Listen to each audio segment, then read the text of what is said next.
The governor has released his quarterly report into the interim government's activities, and in the 6-page document, His Excellency Governor Gordon Wetherill announced more cutbacks for civil servants, restrictions in the country's revenue, and some new alliances with financial institutions to secure funding for the TCI, land issues, health, and the country's current financial stance.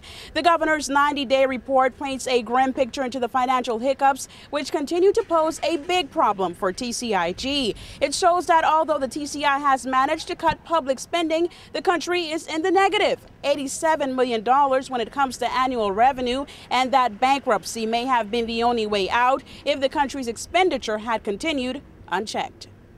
The previous government's policy of unrestricted spending and tax concessions was unsustainable. By 31st March 2008, it had run up significant national debt, and reserves had long since been spent, leaving the economy vulnerable to external shocks. In the last 12 months, the full force of the global credit crunch has hit TCI. The country has suffered an exceptional reduction in annual revenues of $87 million as the international construction and real estate sectors on which our economic development has been based contracted. Governor Wetherill's report states that his interim government inherited a national debt of $135 million, of which over half, or $56 million, was made up of unpaid bills and $19 million on a short-term overdraft facility, but says that financial freedom may soon come. We have secured valuable technical assistance from our development partners, notably the Caribbean Development Bank and the Caribbean Regional Technical Assistance Center, to help implement the stabilization plan. We have also secured €2 million from the European Union to implement the recommendations of our revenue options study and to assist the Attorney General chambers and ministries with a range of legal drafting.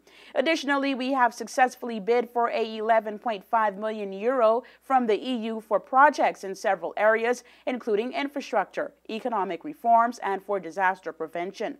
As stated in his earlier period in office, Wetherill reaffirms that repairing the TCI's financial issues has been top priority. There is also a breakdown of the government's undertakings for the past few months. Completed a full range of TCI government financial management practices. We are now implementing a stabilization plan to deal with the fundamental weaknesses inherited from the past.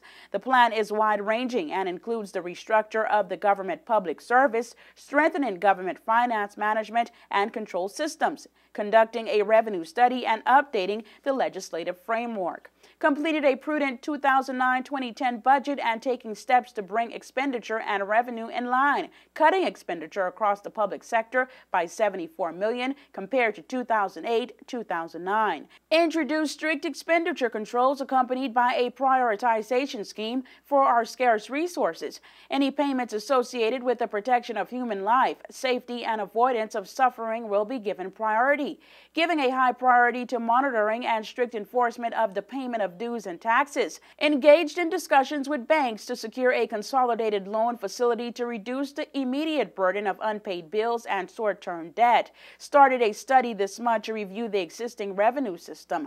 This will include a consultation on options for a fair and affordable revenue strategy that will enable TCI to remain competitive, build an adequate level of reserves, and ensure the delivery of appropriate public sectors. While these strategies are aimed at restoring sound financial management and improving the public sector, there will have to be more cutbacks, the governor says. The public sector, which was costing the government $90 million per year, will be slashed by 2.5%, meaning that many could be out of work by March 2010.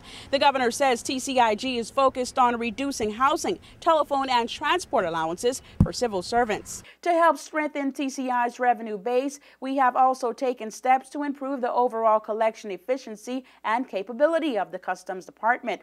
The department is responsible for the collection of over 40% of all TCI revenue.